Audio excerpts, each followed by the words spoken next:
Hello साथियों, welcome back to Clever Mind academy.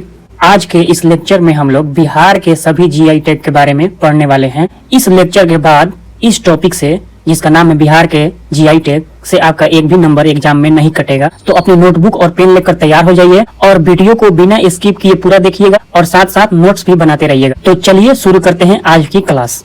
तो चलिए दोस्तों, अब हम लोग पढ़ना शुरू करते हैं। देखिए, सबसे पहले हम लोग थोड़ा सा जीआई टैग के बारे में जानेंगे, उसका पृष्ठभूमि के बारे में जानेंगे।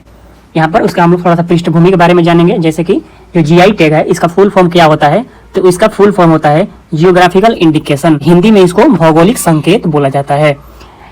यह किसी ऐसे उत्पाद को दिया जाने वाला खास लेबल या कानूनी प्रमाण पत्र है जो किसी विशेष क्षेत्र या जगह की मिट्टी, जलवायु या पारंपरिक कला से जुड़ा होता है। भारत में यह टैग 1999 के अधिनियम के तहत किसके द्वारा, वाणिज्य मंत्रालय के द्वारा 10 वर्ष के लिए दिया जाता है। किस अधिनियम के तहत, 1999 के अधिनियम के तहत। और किसके द्वारा दिया जाता है, तो वाणिज्य मंत्रालय द्वारा दिया जाता है और 10 वर्ष के लिए दिया जाता है, लेकिन बाद में इसे बढ़ाया भी जा सकता है। देखिए 2026 में अगस्त तक, कब तक, अगस्त तक भारत में 650 से अधिक, पूरे भारत में 650 से अधिक उत्पाद को जीआई टैग मिल चुका है। तो हम लोग आज भारत का नहीं पढ़ रहे हैं, हम लोग आज बिहार का पढ़ रहे हैं। तो सबसे पहले हम लोग ये देख लेते हैं कि भारत में जो जीआई टैग दिया गया था, वो पहला जीआई टैग किस उत्पाद को दिया गया था। तो पहला जीआई टैग पश्चिम बंगाल के दार्जिलिंग चाय को दिया गया था।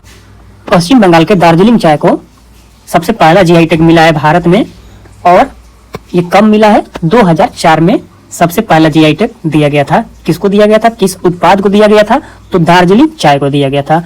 पश्चिम बंगाल के दार्जिलिंग चाय को 2004 में पहला जीआई टैग मिला था। अगस्त 2026 तक, यहाँ पर अगस्त 2026 तक कुल 16 वस्तुओं को जीआई टैग मिला है। कितने वस्तुओं को, 16 वस्तुओं को, 16 वस्तुओं को जीआई टैग मिला है वर्ष 2026 में। कब तक, अगस्त तक, ये अगस्त तक अपडेटेड है। ठीक है, तो अब हम लोग एक एक करके उन 16 वस्तुओं को देखते हैं, 16 उत्पादों को देखते हैं जिनको जीआई टैग मिला है और उनकी क्या खासियत है, बिहार के किस जिले से हैं, ये हम लोग एक एक करके देखते हैं। सबसे पहला है मधुबनी चित्रकला। मिथिला पेंटिंग को जीआई टैग कब मिला था, 2007 में मिथिला पेंटिंग को जीआई टैग मिला था। बिहार का जो मिथिला क्षेत्र है, यानी कि दरभंगा, पूर्णिया, सहरसा, मुजफ्फरपुर, मधुबनी और नेपाल के कुछ क्षेत्र में यह है जो चित्रकला है वो प्रचलित है, यानी कि वहां पर इस चित्रकला को बनाया जाता है। ये जो चित्रकला है महिलाओं द्वारा बनाया जाता है और इसमें प्राकृतिक रंगों का उपयोग किया जाता है, जैसे कि हल्दी, नील, कुसुम आदि का उपयोग करके इसमें प्राकृतिक रंग बनाया जाता है और उस रंग से इस पेंटिंग को किया जाता है। आपको यहाँ पर देखने को मिल रहा होगा मधुबनी चित्रकला। इस चित्रकला में हिंदू देवी देवताओं की तस्वीर बनाई जाती है, प्राकृतिक नजारों का भी तस्वीर बनाया जाता है, जैसे कि सूर्य, चंद्रमा, धार्मिक पेड़ पौधे, तुलसी और विवाह के दृश्य, शादी विवाह के दृश्य बनाया जाता है इस पेंटिंग में। मधुबनी पेंटिंग दो तरह का होता है, एक होता है भित्ति चित्र और दूसरा होता है अरिपन या अल्पना। और मधुबनी पेंटिंग को तो मैंने बता दिया कि जीआई टैग 2007 में मिला था। भागलपुरी सिल्क को भी जीआई टैग मिला है। ये कब मिला था, 2012 में भागलपुरी सिल्क को जीआई टैग मिला था। भागलपुरी सिल्क जो है बिहार राज्य के भागलपुर शहर में बनने वाला एक प्रसिद्ध रेशमी कपड़ा, एक रेशमी कपड़ा है। इसे अपनी प्राकृतिक हल्के सुनहरे रंग, विशेष चमक, मजबूती के कारण पूरी दुनिया में पसंद किया जाता है। इसी पहचान के कारण भागलपुर को क्या कहा जाता है, सिल्क सिटी कहा जाता है। जो भागलपुरी रेशम होता है, ये चिकना नहीं होता है, ये थोड़ा सा खुरदरा होता है, लेकिन बहुत मजबूत होता है। इससे साड़ियाँ, दुपट्टे, शॉल आदि वस्तुएं इस रेशम से बनाए जाते हैं। और भागलपुरी सिल्क को 2012 में जीआई टैग मिल चुका है। तो याद रखिएगा, पहला है मिथिला पेंटिंग, जिसको हम लोगों ने यहाँ पर देखा। मिथिला पेंटिंग कब जीआई टैग मिला था, 2007 में। और दूसरा है भागलपुरी सिल्क, इसको कब जीआई टैग मिला, 2012 में। भागलपुर को क्या बोला जाता है, सिल्क सिटी बोला जाता है। देखिए तीसरा है शाही लीची। देखिए शाही लीची बिहार के मुजफ्फरपुर जिले में उगाया जाता है। यह लीची का प्रसिद्ध और बेहतरीन किस्म है। इसमें क्या होता है, तो इसमें अत्यधिक रस होता है, इसमें एक अनोखी मिठास होता है और इसमें एक बहुत अच्छी सी खुशबू आती है। इस लीची का 80% से अधिक भाग रसदार होता है, गूदा होता है और इसका बीज बहुत छोटा होता है। इसीलिए ये जो मुजफ्फरपुर का शाही लीची है, इसको जीआई टैग मिला। इसकी इसी खासियत के लिए कब मिला, 2018 में इसको जीआई टैग मिला था। नेक्स्ट है मगही पान। बिहार के प्रसिद्ध मगही पान को मार्च 2018 में जीआई टैग मिला था। अब जीआई टैग क्यों मिला था, ऐसा क्या खासियत है इसमें कि इसको जीआई टैग मिला, तो इसमें एक खास चमक होती है। जो ये मगही पान का पत्ता होता है, इसमें देखिए यहाँ पर दिख रहा होगा, बेहतरीन खुशबू होती है इसमें और ये मुंह में आसानी से घुल जाता है। इसका पत्ता जो होता है बहुत मुलायम होता है और इस पत्ते में रेशा नहीं होता है।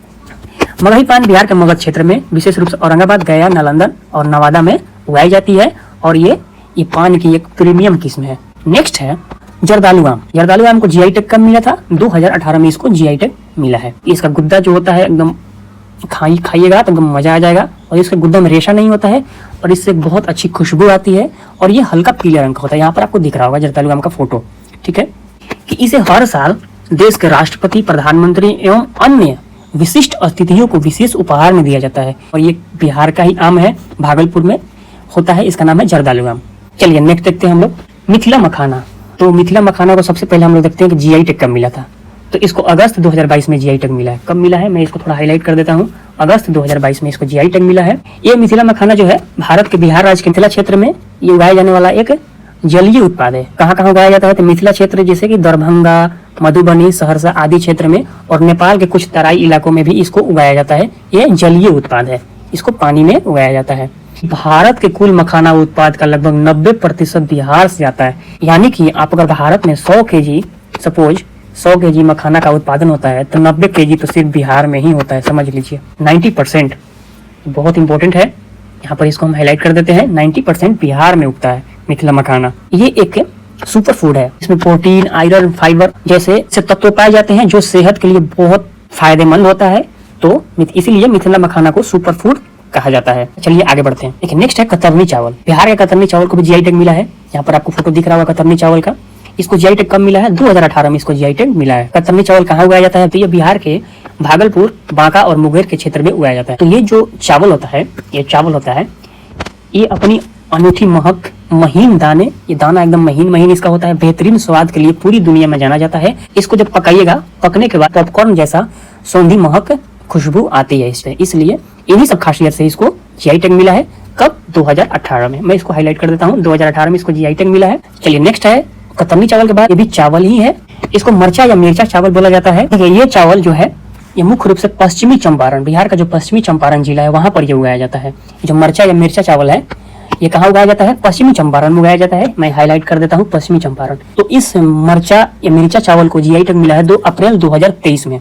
ये अपनी बेहतरीन खुशबू, अनूठे स्वाद और इससे बनने वाले स्वादिष्ट चूड़े यानी पोहा, इसको पोहा बोला जाता है, बिहार में इसको चूड़ा बोला जाता है पोहा को। इस पोहा बहुत अच्छा बनता है, इसीलिए देश भर में ये मरचा चावल मशहूर है। इसको मरचा चावल क्यों कहा जाता है? तो इसके पीछे कारण जान लेते हैं। क्योंकि ये जो चावल है ना, इस चावल के दाने काली मिर्च की तरह गोल होती है, ये लंबा नहीं होता है। काली मिर्च आपने देखा होगा, उसके जैसा इसका दाना गोल होता है, इसलिए इसे मिर्चा या मरचा चावल कहा जाता है।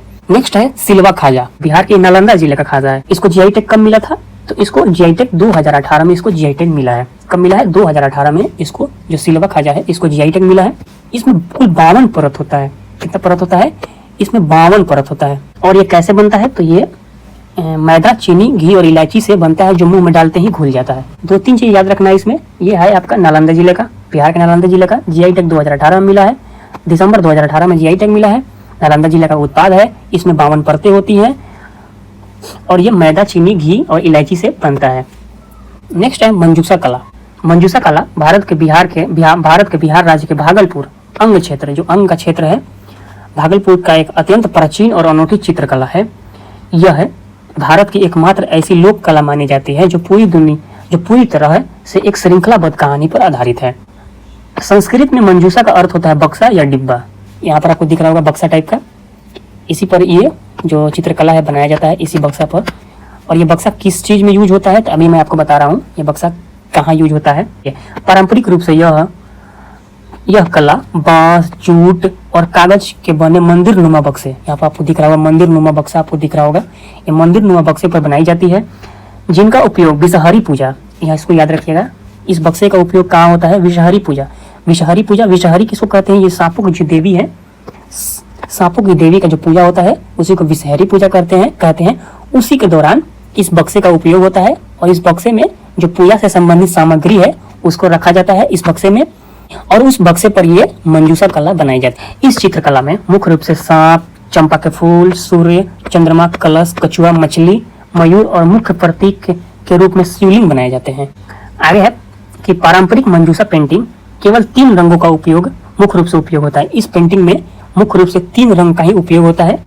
पहला है हरा, दूसरा है गुलाबी या लाल और तीसरा है पीला। इन्हीं 3 रंगों का इस चित्रकला में प्रयोग किया जाता है। और इस मंजूषा चित्रकला को जीआई टैग कब मिला है? 2021 में इसको जीआई टैग मिला है। तो इसमें क्या क्या याद रखने वाली बात है? पहले तो है कि जो मंजूषा चित्रकला है ये भागलपुर यानी अंग क्षेत्र का चित्रकला है और एक बहुत अत्यंत ही प्राचीन चित्रकला है, अत्यंत प्राचीन चित्रकला है। दूसरा याद रखने वाला बात यह है कि मंजूषा का अर्थ बक्सा या डिब्बा होता है। तीसरा मैंने बता दिया कि इस बक्से का उपयोग विषहरी पूजा, जो सांपों की देवी है, उसमें इसका उपयोग किया जाता है। और इसमें 3 रंगों का, इस चित्रकला में 3 रंगों का उपयोग किया जाता है, हरा, गुलाबी या लाल और पीला। और इसको जीआई टैग, सबसे इम्पोर्टेंट, इसको जीआई टैग 2021 में मिला था। नेक्स्ट है सिक्की घास शिल्प। सिक्की घास शिल्प बिहार के मधुबनी और दरभंगा यानी कि मिथिला क्षेत्र का ये शिल्प है। कहाँ का है मैं हाईलाइट करता हूँ, मधुबनी और दरभंगा मिथिला क्षेत्र। प्राचीन और पारंपरिक हस्तशिल्प कला है। इसको जीआई टैग कब मिला था? 2007 में सिक्की घास शिल्प को जीआई टैग मिला था। इसे नदी के किनारे प्राकृतिक रूप से उगने वाला सिक्की नामक सुनहरी घास के तिनकों को सुखाकर, रंगकर और विशेष सुई उसकी मदद से बेहद सुंदर टोकरियां, डिब्बे, खिलौने, सजावटी सामान बनाए जाते हैं। यहाँ पर आपको फोटो में दिख रहा होगा, ये सब घास से ही बना है। ये जो सूखी हुई सिक्की घास होती है, इसमें सोने जैसी चमक होती है जो इसे बेहद आकर्षक बनाती है। यह जो है पूरी तरह से प्राकृतिक, इको फ्रेंडली और जैविक शिल्प है। देखिए नेक्स्ट है खटवा शिल्प। ये भी बिहार के मिथिला क्षेत्र का एक प्रसिद्ध हस्तशिल्प है। इसमें रंग बिरंगे कपड़े को छोटे छोटे टुकड़ों में कलात्मक आकृतियों में काट कर एक मुख्य आधार कपड़े पर बारीकी से सिला जाता है, जिससे सुंदर और आकर्षक डिजाइन बनते हैं। देखिए यहाँ पर ये छोटे छोटे कपड़े, हाथी बना है, यहाँ पर एक फूल बना है, ये सब छोटे छोटे कपड़े को काट कर उसको सिला गया है इस पर। यही है खटवा हस्तशिल्प। कहाँ का है? मिथिला क्षेत्र का, बिहार के मिथिला क्षेत्र का ये प्रसिद्ध हस्तशिल्प है। इसको जीआई टैग वर्ष 2015-16 में प्राप्त हुआ है। कब प्राप्त हुआ है? तो वर्ष 2015-16 में इसको जीआई टैग प्राप्त हुआ है खटवा हस्तशिल्प को। जैसे कि प्राचीन काल और मुगल युग में इस कला का उपयोग राजा महाराजाओं द्वारा बड़े बड़े सामियाने, तंबू बनाने के लिए किया जाता था। यह शिल्प मिथिला की लोक संस्कृति, रचनात्मकता और कुशल कारीगरों की परंपरा को जीवित रखता है। नेक्स्ट है सुजनी कढ़ाई। बिहार के मुजफ्फरपुर और मधुबनी की एक प्रसिद्ध पारंपरिक हस्तकला है। क्या है? जो सुजनी कढ़ाई है, बिहार के मुजफ्फरपुर और मधुबनी के एक प्रसिद्ध पारंपरिक हस्तकला है। सुजनी, सु और जनी शब्द से मिलकर बना है। सु का अर्थ है शुभ या आसान और जनी का अर्थ है जन्म। पुरानी और इस्तेमाल की गई साड़ी या धोतियों को कई परतों को एक साथ सिलकर और रंग बिरंगे धागों से सीधे टाँके यानी रनिंग स्टिच लगाकर बच्चों के लिए मुलायम रजाई, चादरें या अन्य सुंदर वस्तुएं बनाई जाती हैं।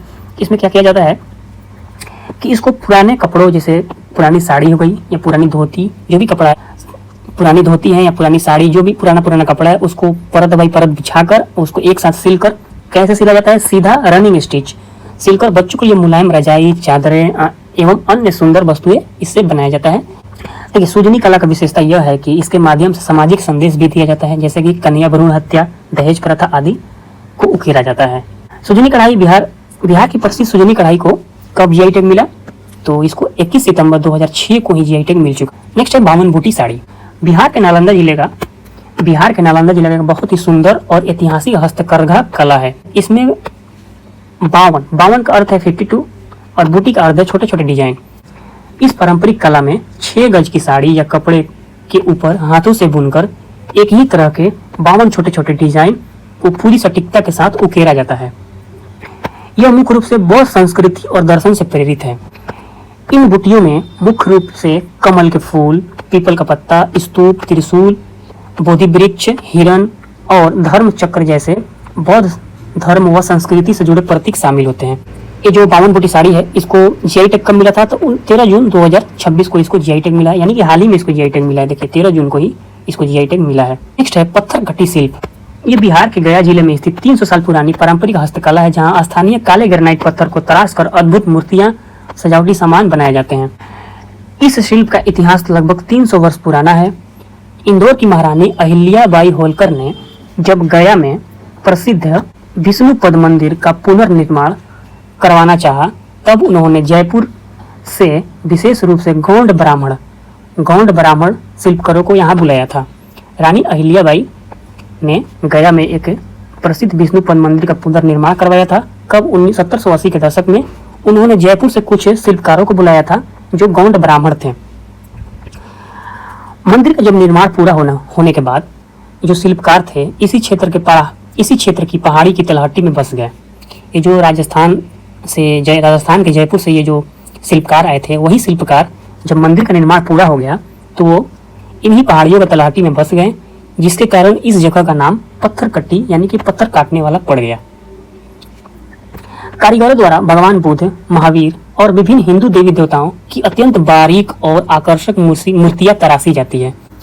इसके अलावा दैनिक उपयोग और सजावट की कलाकृतियां जैसे हाथी, बर्तन भी बनाई जाती है। बिहार के गया जिला का प्रसिद्ध पत्थरकट्टी शिल्प को वर्ष 2025 में जीआई टैग मिला था। तो उम्मीद करते हैं आपको समझ में आ गया होगा। चलिए नेक्स्ट देखते हैं। और लास्ट 15 हम लोगों ने पढ़ चुका, 16वां है जो पीढ़िया चित्रकला है। बिहार के भोजपुर क्षेत्र, विशेषकर आरा आसपास के जिले कहाँ का है? तो सबसे पहले ये बिहार के भोजपुर का है। कहाँ का? आरा और आसपास के जिले का ये एक क्या है? तो ये एक प्राचीन और पारंपरिक लोक कला व भित्ति चित्रकला है। यह कला भाई बहन के प्रेम, पारिवारिक कल्याण और गोवर्धन पूजा जैसे संस्कारों से जुड़ी है। यह मुख्य रूप से पीढ़िया त्योहार और भैया दूज के दौरान महिलाओं द्वारा घर के दीवारों पर बनाई जाती है। इस चित्रकला को महिलाओं द्वारा कब कब बनाया जाता है? तो पीढ़िया त्योहार जो एक होता है और एक भैया दूज त्योहार होता है, उस त्योहार में घर के दीवारों पर महिलाओं द्वारा बनाया जाता है। पारंपरिक रूप से इसे गोबर और मिट्टी के लेप पर सेम के पत्तों से हरा बेस बनाकर चावल के आटे के घोल और प्राकृतिक रंगों से उकेरा जाता है। इसमें सूर्य, चंद्रमा, सांप, बिच्छू, सीढ़ी, कंघी, डोली और देवी स्वरूप आकृतियां बनाई जाती है। इसको जीआई टैग कब मिला था? तो बिहार के भोजपुर क्षेत्र की पारंपरिक लोक कला पीढ़िया चित्रकला को जून 2026 में इसको जीआई टैग मिला था। कब मिला था? तो मैं हाईलाइट कर देता हूँ, जून 2026 में इसको जीआई टैग मिला है। तो दोस्तों यह था पीढ़िया चित्रकला। कहाँ का है? भोजपुर क्षेत्र का। आरा और उसके आसपास जिलों में इस चित्रकला को बनाया जाता है।